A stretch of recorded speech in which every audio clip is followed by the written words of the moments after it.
Hey, I'm calling to order the City of Menasha Administration Committee. Clerk Aliazi, could you please take roll call?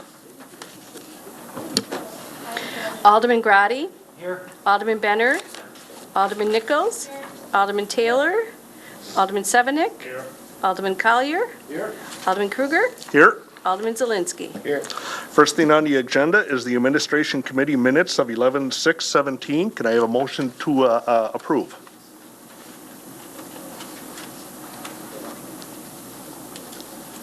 Alderman Benner. Thank you, Mr. Chairman. At this time, I make a motion to approve the Administration Committee meeting minutes of 11/6/17. We have a motion and a second from Alderman Collier. Is there any discussion?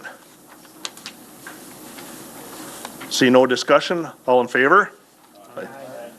Opposed? The minutes are approved.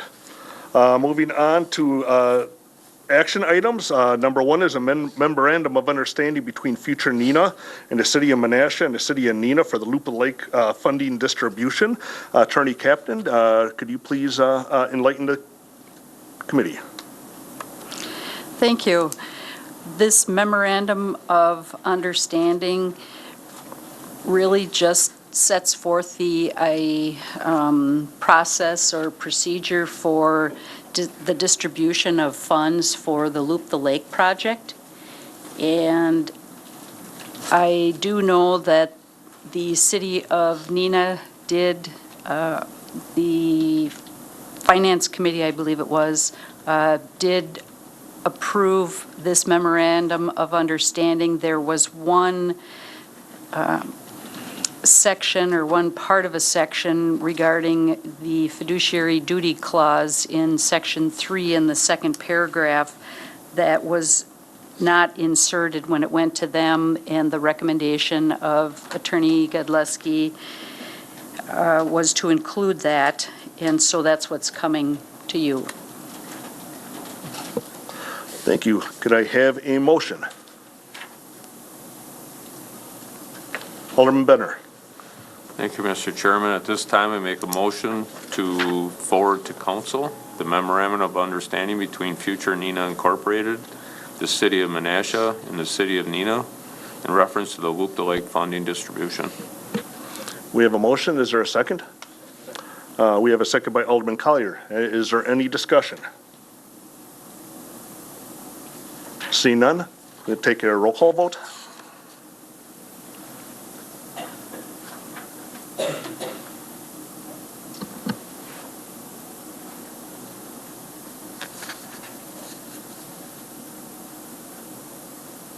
Motion carried on roll call 8-0. Second on the action items is the parking enforcement and fine structure. Chief Steika, if you could take it away. Certainly. When we discussed the new parking system in budget hearings and the subsequent approval of the budget, we had talked about how this new system has the capability of escalating fines for repeat offenders. In getting the concept, I think, or at least I hope I captured what was discussed that night. I was directed to come back to you folks with a recommendation or a suggestion based upon our conversations. So basically, what this would be is it would be increasing by $5 second and subsequent violations within 1 year of the same violation. So if a person had an overnight parking ticket, the first time would be whatever the standard amount was. The second time would be $5 increased. If a person got a no parking zone ticket and then an overnight parking ticket, those would still be first offenses for that first year. We also have the capability of escalating after 5 tickets or 7 tickets or whatever for a vehicle, but we chose not to go that route. So basically, it would be for the same offense, $5 more for the second and subsequent within a year. If you wanted something changed on that, we can always change it, but I was just trying to capture what I think the conversation was. Thank you very much, Chief. Could I have a motion on this? Alderman Severnick. Well, I wanted to discuss it a little bit. I'll move for the recommendation by the police department to increase the parking fine by $5 for all second and subsequent violations for the same offense within a 1 year of the first violation. We have a motion. Is there a second? Second. Seconded by Alderman Grotti. Is there any discussion? Alderman Sevenick. Thank you, Mr. Chairman. Have, I guess, a question for the city attorney. Do we need to draft an ordinance for this change? Attorney Captain. I believe the violation forfeitures are just approved by the Common Council on a periodic basis, so then this would just be added to it. Okay, because, if you're going to court and Correct. someone challenges this with you, they'll say there's no ordinance that states this, and they will win their case. So I just want to Yes. be clear on that. Thank Okay, you. thank you. Alderman Collier. I understand your intent, but I'm a little concerned with younger people that might be just learning to drive, 16 to 20, sometimes 63. But $5, $10, 15, 20, 25. Let's say I have 3 kids at home, they all driving.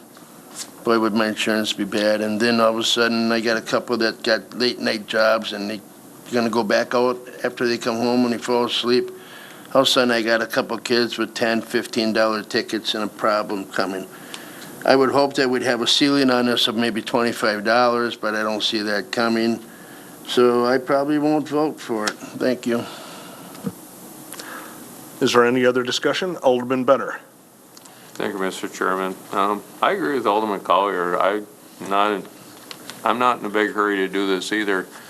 I personally have to leave early for work, and you park out in the street, and gotten a parking ticket at 4:30 in the morning because you had to park a vehicle out in the street because you're going to work.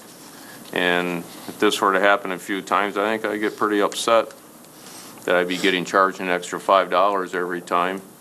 Or if this is for all parking tickets, folks downtown, if they get,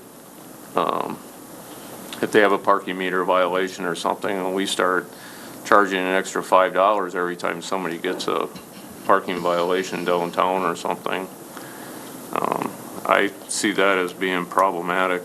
And the way I see this right now, I disagree with this, and I wouldn't be in favor of it.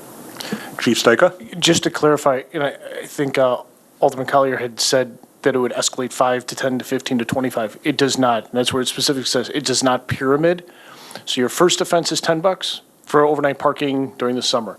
The second time you do it is 15. The third time, 15. The fourth time, 15. The 50th time, 15. So it doesn't pyramid on top of that. If that makes any difference to what your concerns are, one way or the other, I just wanted to clarify that point, that it's not a pyramiding type of fine or fee, if that helps. Alderman Taylor. Thank you, Mr. Chairman. Chief, I know it's in our parking, and I don't know which one it falls under, but I know it's in the ordinance that I see a lot of people right now starting to parallel park in the apron of their driveways overnight. And I'm just wondering, what happens is they park close and then the plows come by and they could damage your vehicle for being parked in that apron. And then the plows aren't going to be able to push the snow at that point, so we're going to have to come back again. And that's why the overnight fee was increased to $25 a while back. I rode with Superintendent Jacobson during a major 8-inch snowstorm, and there was over 64 cars, I think, that were parked on the street that night with a major event, and then our crews had to go back.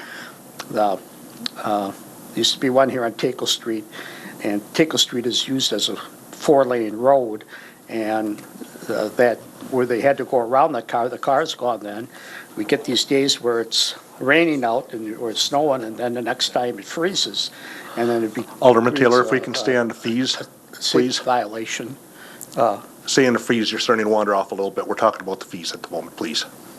Yeah, and I am, and I'm asking them where this fee would apply and how, or where this parking, is this parking listed in here, that apron parking, which isn't allowed? Well, the way that the ordinance reads, it's somewhat in conflict with itself, so there's been a difference of opinion. In essence, if you are looking at an area that has sidewalks, it's interpreted a little bit differently than many of the residents, let's say in Alderman Benner's area, for example. He could use his full driveway and park all the way out to the curb line, so long as the vehicle isn't extended into the roadway itself. So the long answer to your question is that that would be legal for most of the interpretations that we've been able to get off of it. But there's some conflicting language in the ordinance that people can interpret it a different way as well. Because I saw where it wasn't, yeah, I interpreted that you can't park there. Thank you. And then, what about, I know we have the $25 overnight parking. I initiated that, and a couple times I did leave my car out. I fell asleep or whatever, and I paid the $25, so I stuck it to myself. Parking on the street during the snow emergency, do you think that, because of the plow situation, you think that we should increase those fees any different? Or that should be a different category? I guess I would really defer to what the council's feelings on it.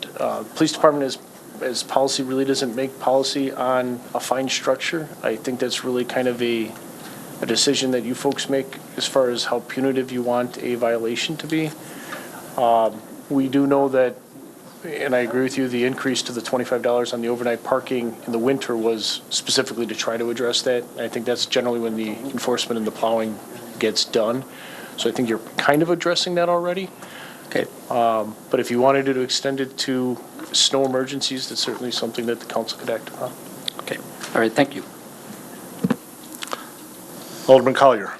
In regards to snow emergencies, I thought you had the right to have the cars pulled away. Yep, we could do that too. Thank you. And then, you're probably gonna get me for $45 next year, but that's life. But, even odd parking, maybe in the summer, I mean, you gotta go one side or the other. You get a ticket if you go on the wrong side. I could see maybe if you compromised and said, and there's a lot of streets like Oak and other streets that you can't even get a car parked on. But if maybe you give a little, I can understand in the winter months and stuff like that, but the fines to generate, it's just like the wheel tax. I would never talk about that, but I don't wanna, I just can't see making families that got kids in school that are driving 2 or 3 cars, and these kids just sometimes they don't think. They park the car, they run in, so, you know, good luck. I hope we vote on it and bring it back up another time. Alderman Sevenick. Thank you, Mr. Chairman. I really don't know, after all these comments, I really don't know where to even begin.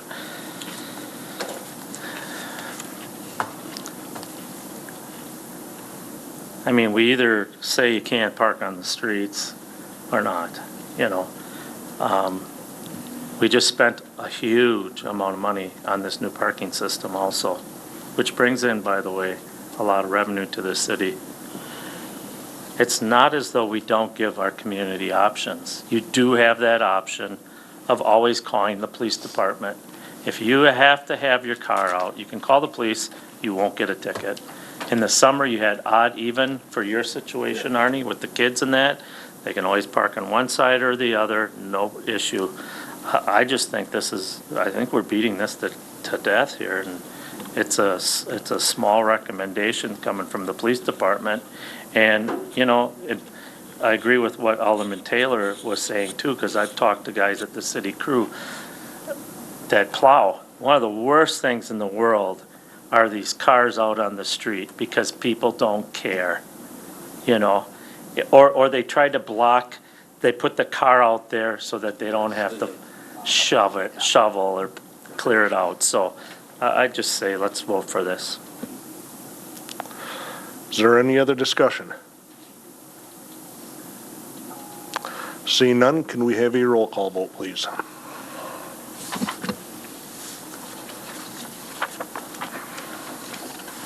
Motion carried on roll call 6-2.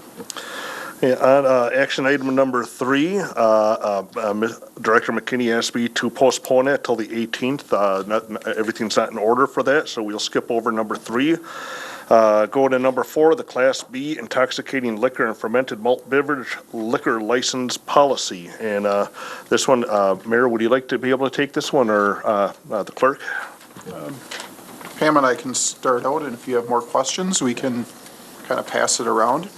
Currently, well, up until just recently, we never really had this problem because we didn't have licenses sitting in the clerk's office. But we wanted to create a policy that would help us with economic development. And one of the things that we want to attract is small, unique businesses. And when restaurants want to come into our community, sometimes a liquor license is the thing that deters them from coming into the city because of the $10,000 fee for that. So the policy that we put together was that we would grant our Class B regular licenses to establishments that have basically a full-service kitchen. If they didn't have a full-service kitchen, they could either, they could take out a reserve license, and/or if it's an existing facility, they would be able to apply for the license that was previously held by that facility. And that's where we're at, and we would like discussion and comments on what we think what the council's desire is at this point. I don't know if Attorney Captain has another comment as well. Attorney Captain? If I can just, sorry, if I can just explain that what we're talking about here is a regular, what's called a regular, and this is in quotes, Class B intoxicating liquor and fermented malt beverage license, or a reserve, in quotes, Class B intoxicating liquor and fermented malt beverage liquor license. The difference primarily is one of them, which is the reserve license, costs $10,000. And the Common Council might recall that the city of Menasha previously had in its ordinance an ability for places that had a reserve Class B license that they paid $10,000 for if they were able to demonstrate certain improvements to the property. They were able to get some grant funding up to $8,000. And the state statute changed a few years ago, and so we had to amend our ordinance, and that is no longer the case. A regular Class B license obviously does not cost $10,000. As far as the uses are concerned, doesn't make any difference. You can do the same thing with both of them. The licenses are all City of Menasha. They're our licenses. So the license holder cannot sell the license. The license holder, if a business is sold, cannot transfer that license. It's the City of Menasha that determines the use and whoever uses that license. And so I just wanted to make sure that we were all on the same page in that regard.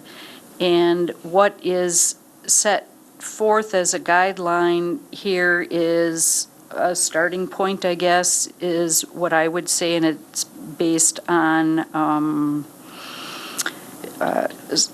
somewhat on past practice and somewhat on a discussion that the mayor just mentioned regarding full restaurants. And so what it indicates is that the City of Menasha will only offer the reserve licenses when someone applies, unless one of the other paragraphs would apply, and that would be in the event that there is a business that's licensed as a full restaurant, as that's defined by Wisconsin statutes, and if there was available a regular Class B license, that the license would be offered to, or that business could apply for that particular license. And then there would be a list if there wasn't anything available, if there was only, if they had to select a different license because a regular one wasn't available. And then the last paragraph C, what it indicates is that if there is a regular Class B licensed establishment and that real property is sold and the license is surrendered, because it's, once somebody has a license, that license is good for 1 year. And then if someone has a regular license, but they lost their place because they were a lessee or it was sold or something, the city cannot require that they surrender that license. But if the person surrenders the license, then it's available. And what paragraph C indicates is that in that particular case, that license, if it's surrendered, will be held for 6 months or maybe up to a year to be offered to a subsequent business that perhaps will go into that same location. And there is language inserted in here in this, like I said, it's just a sample or a starting point. If what's going into that particular building is a licensed full restaurant, regardless of the waiting list that would be under B, that it would be offered to that property or available to that real property. So that's kind of the starting point. Thank you. Alderman Nichols.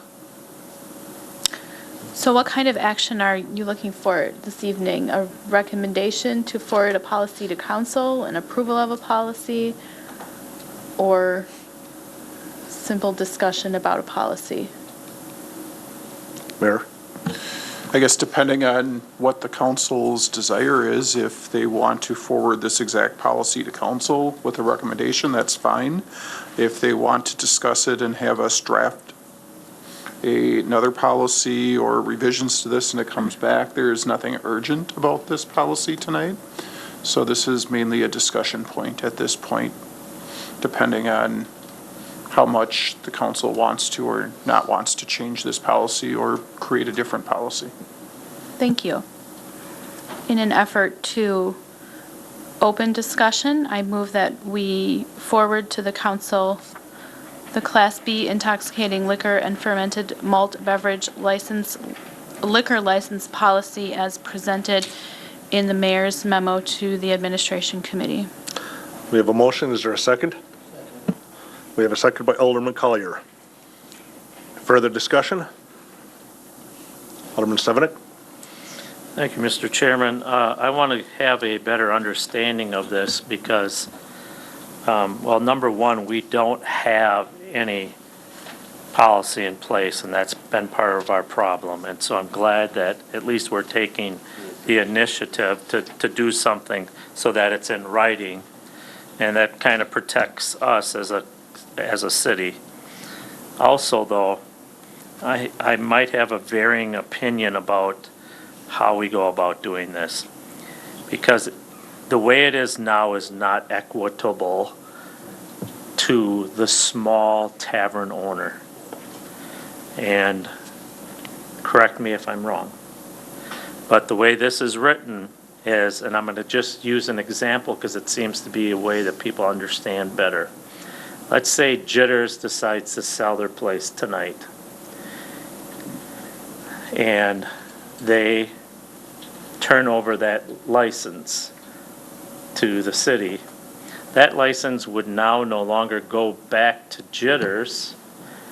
It would go into what is a regular license classification. And if let's say I or Arnie, we went into business together to buy Jitters, we could have a bar in there, but we would have to purchase a reserved license at the $10,000. That is not how this is written. That's how it was explained to me by your staff this morning. That's how I got it. That was not how it was intended to be written, if that is how it is written. That's how you read it. What it was intended to, Okay, what it was intended to do was if Jitters decided to sell that building, that if the leasee of Jitters, who is a different person, would surrender that license, that license would be earmarked for the next person that would occupy that building to apply for. If the council so chose to grant that license, it would go to that new occupant. But we would earmark that regular Class B license for that building if Okay. it was surrendered. that's the way I would like to see it But done, if- but that's not how this is. Yeah, we should. But if the leasee of Jitters decided to, they have that license right now, change their premise Sure, and move into the old city hall, okay, they could take that license with them. right, And that building then would not have a license that matched. Someone would have to apply for a reserve license at that point if Okay. they wanted to move into that building. Sure. Which is more or less what happened when the hotel pub moved into Tonic. They took their license with them and opened Tonic, and then the owners of the hotel took out a new license that was a reserve license. So that's how this was meant to read, and if it needs to be amended to read that way, we should amend it to read that way. Yeah, Attorney Captain? It would need to be amended to read that way, because that is not the way that it is currently written. well, The other question, I understand what you're saying, so I know how to. Change that. How to change it. Okay. Correct. And in fact, we did have this discussion earlier today, and I did put together something, some proposed language. Do you have that? Oh, I wondered where it went. I know I printed it, and then I never saw it again. Debbie stole it from you? Someone was way ahead of me.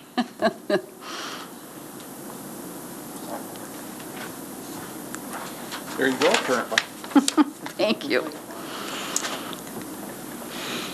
That And- just shows how organized Debbie is. She is. So this would be C, and if the real property at which a regular Class B licensed establishment does business is either sold or leased, so it wouldn't make any difference, and the license holder surrenders its license, that license would be held for at least 6 months or up to a year. And this has happened before, where an establishment has been sold and then, the regular license just is sitting there, and if a property is sold, and sometimes it isn't sold right away, so, it'll sit there, and then if someone else comes in and there's a sales transaction that's, they're in the process of negotiations or something, and they're going to sell it, that surrendered license then is available or has been made available to a whoever the new business owner is Of that building. of that Of building. property. That's Yeah, correct. right. That license will be held by the city for at least 6 months or up to 1 year to be available to a subsequent business that purchases or leases that real property for a permitted business use under the city's zoning code. So that could be for a restaurant or just for a bar or a coffee shop that wants to have liquor or something like that. Regardless of the waiting list that's under B, if the license holder, however, does not surrender its license, so if they don't turn the license in, the license, and the license becomes available for the next licensing period, because what happens is that license holder is not required to turn in the license, even if they lose the premise. They can look for another spot, but that license holder would not be able to renew because they don't have another spot to go to. And you have to have available another spot in order to renew. In addition to that, we also have a provision in our ordinance where if the license is not used a certain number of days within a year's period of time, is that 170? 150? 150, 150 days. Luckily, we have the I thought it clerk was here who 160, knows. so glad we got Debbie. Who knows? We have Debbie here who knows, the clerk knows the number of days. Then there's a process that the clerk would be notifying the common council that it has not been used, and then that license can be made available again for somebody else. And in fact, I know since I've been here, that did happen on one occasion where it was not being used. The clerk became aware of the fact, was watching the number of days. We knew that the business was not open, did come to the common council or administration committee, I believe it was, and then asked, well, do you want this license to be revoked for abandonment is what it's called. And then, as I recall, the owner came and spoke to the administration committee, and then the committee said, no, we are not going to revoke it. But anyway, so there is a process in place, and by the next licensing period, if someone has a license but does not have, it's not surrendered and they don't have a place, then it would be offered to the new owner lessee for a permitted business use under the city's zoning code, regardless of the waiting list under B. So in that That is case- what, 60 days or something like that? Or after what she just said? Yeah, So once he surrenders the license, the building owner has up to, there is no time period that is listed in this policy. 6 months? Well, that's 6 months if it's surrendered. but if I'm it's- saying when it's If surrendered. it's, okay, yes, it was 6 months. Okay. But it could be extended, and as I recall, there was a case where it was longer than 6 months. Somebody did actively have a building for sale, and the process just took a little bit longer before there was a signed agreement. But that regular license was just sitting there waiting for a subsequent owner, which did happen, by the way. Okay. And, I mean, I've been dealing with this for a couple months now because we have another situation like this in the city, and I'm sure you're aware of that. I know the clerk is because I've talked to her about it. So I just want to make sure that,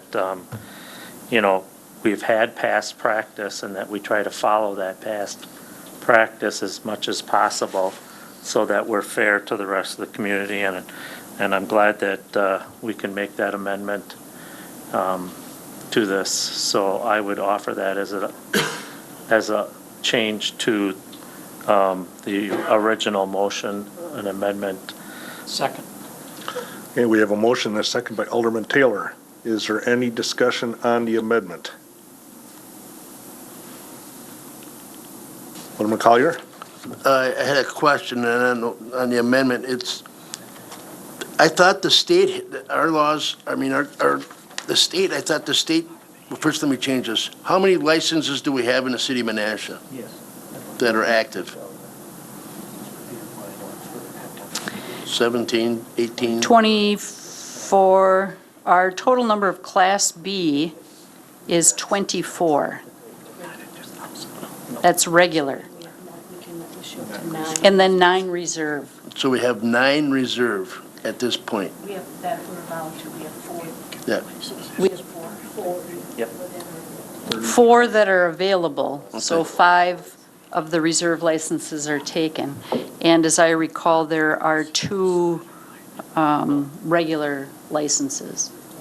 Thank you. Alderman Nichols? Thank you. Just seeking clarification on the amendment and where it would appear in here.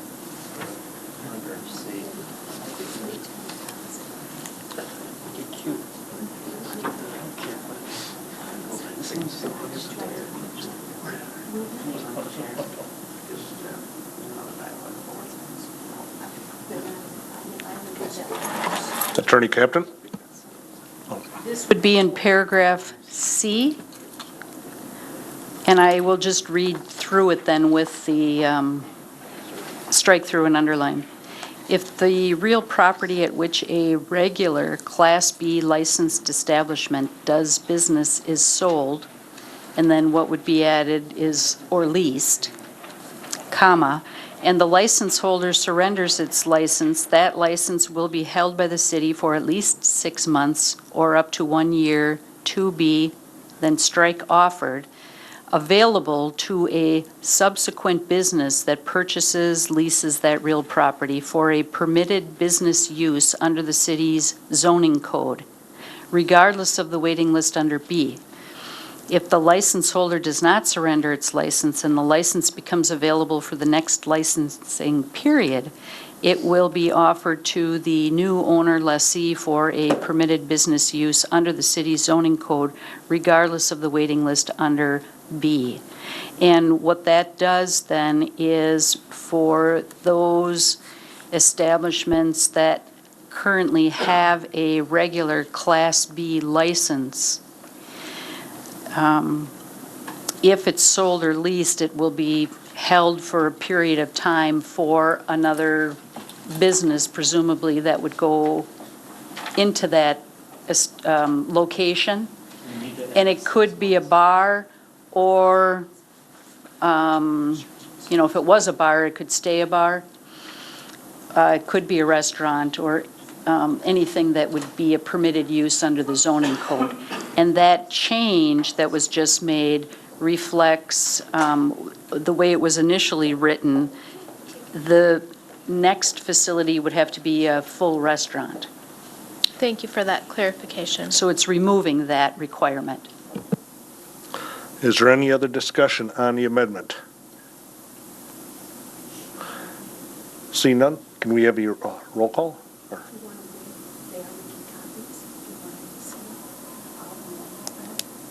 Would everybody like a copy of the amendment, or are they comfortable with, as it was read off? I'm okay, just so we have it for our council meeting. Okay, all right. Then we will go ahead with a roll call vote, please. On the amendment, correct.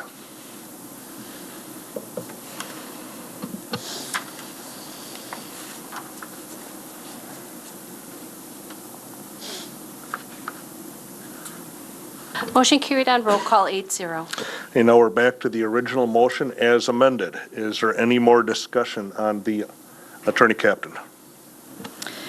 If, in the discussion that I had with the mayor earlier today, under number 2 guideline, paragraph B, there is reference to a full restaurant where food processing, as that's defined by Wisconsin statute, is conducted as the predominant business activity. I took that out of the statutes. The mayor had indicated that his thought was, to the extent that as long as it was a full restaurant, it could also be a bar. It doesn't have to be, a percentage more than 50% or anything like that. And so if you wanted to make a change to that,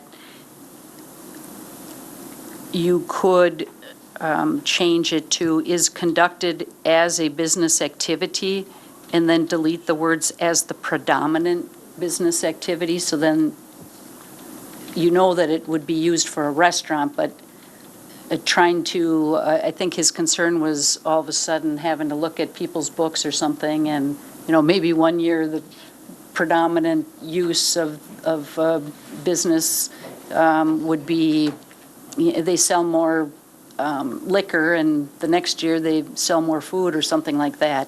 And so he did have a discussion with me about that. Like I said, I just took it from the statutes, but he did have a concern with that part of it.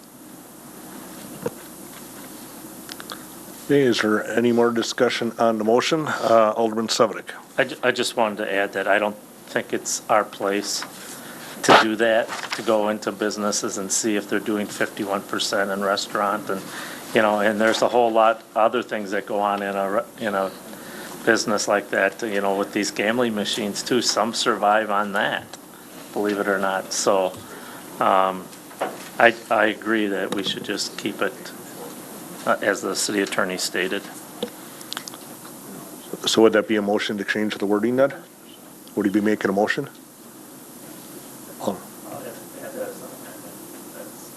Okay.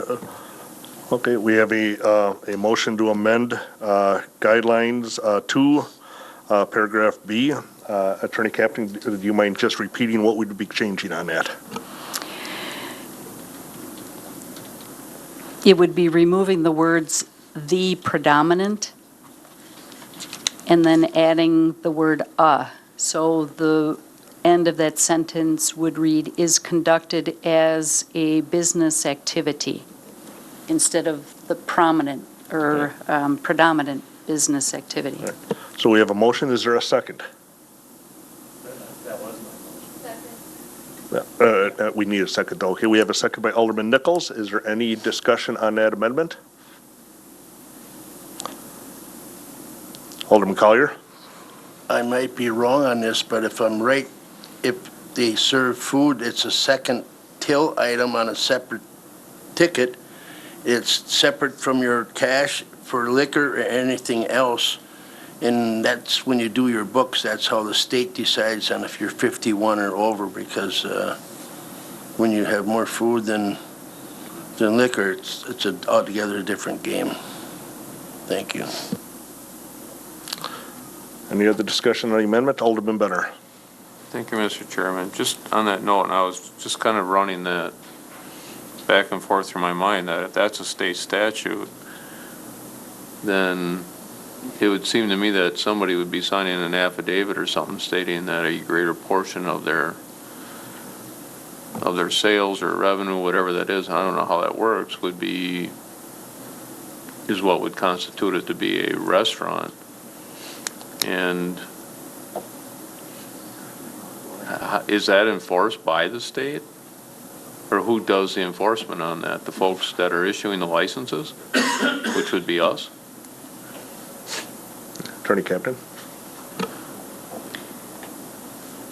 Well, there would be a couple of different licenses, so the regular Class B intoxicating liquor license, that just has to do with the liquor portion of it. Sure, yeah. And as long as a business was also licensed as a full restaurant, wouldn't necessarily have to be the predominant use, then they would be eligible for the regular instead of the reserve. if that makes sense. I thought, I understood you to say that the state statute said that it would be a predominant business. No, I just we were looking for various definitions of what is a full restaurant. So logic would say it'd be a greater portion would be. Which is why would be of your that's- sales would be that? Correct, which is why that's what I put in, but that was not the mayor's intent necessarily, that it had to be that close that close of a call, 50% or more or less. But then you could just say it's a restaurant if we sell hamburgers and potato chips for Yeah, and a half hour a day. Mayor? So what we used as the criteria was not the sales, but rather, do they have a kitchen or do they have a pizza oven? There's a very different criteria there. Is if they actually prepare food, if they chop, mix, bake, any of those sorts of things, they'd be considered a restaurant. Then they have to have that restaurant They have to license. have that licensing. If they only serve pizzas, they're considered a restaurant under a different part of the state statute, but not under the processing portion. So this would require that you actually had a kitchen per se, rather than just something sitting on the top of your bar to basically heat food. Okay. Thank you. And we really didn't want to get into, were they making $100 in food versus $200 in liquor or any of that stuff. We didn't want to look at books. That was the other reason why we didn't want to go there. Yeah. Any other discussion on the amendment? Seeing none, could we please have a roll call on it?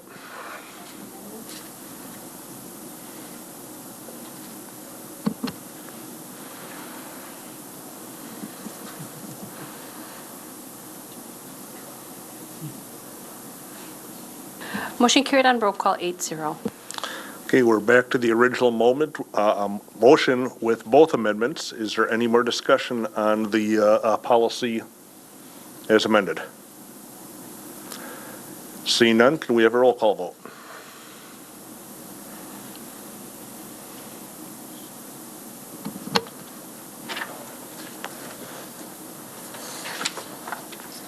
Motion carried on roll call 8-0. Moving on to action item number 5, the underground storage tank insurance renewal. Attorney Captain, could you please take it? Thank you.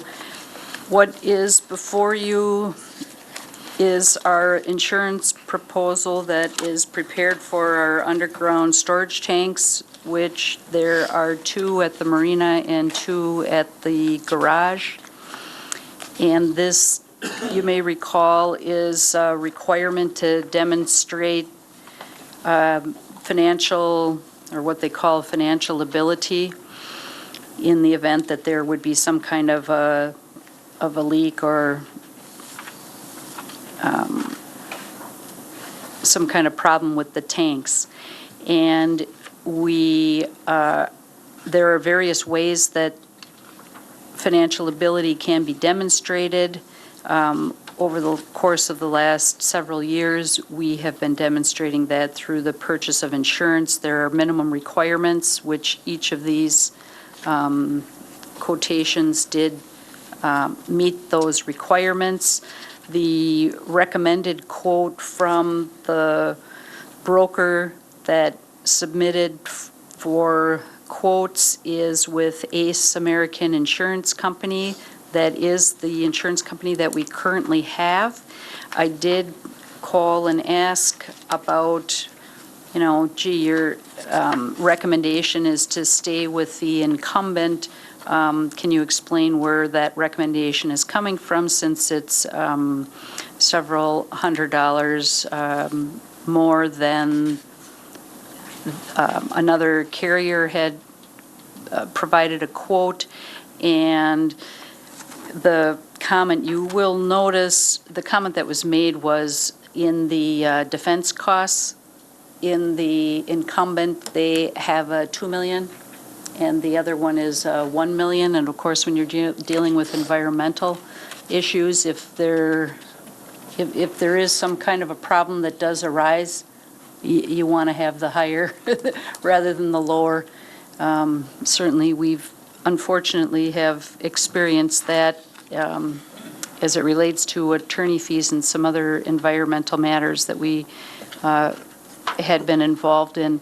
And so that was the reason, and for that few $100 difference, they are recommending to go with the incumbent. The incumbent's quote for 2018, I will note, is also a little bit less than it was last year, so that's a good thing. And it's also based on a claims made. The insurance policy is claims made, so depending on when a claim is filed. And that was another reason that was indicated as perhaps why the city may want to stay with the incumbent, because we've had that same carrier for a few years now, and that, you know, in the event something would happen, like at the end of something was reported to us or to them at the end of one year, going into the next year, you wouldn't want to have a fight over who's going to be covering it. So what I would need is a recommendation then to the Common Council. Okay, thank you. Alderman Nichols. Thank you. I recommend that we forward to the Common Council the renewal of Ace American Insurance Company for the underground storage tank insurance in the premium amount of $4,640. We have a motion. Is there a second? We have a second by Alderman Benner. Is there any discussion on the motion? Seeing no discussion, we'll take a roll call vote.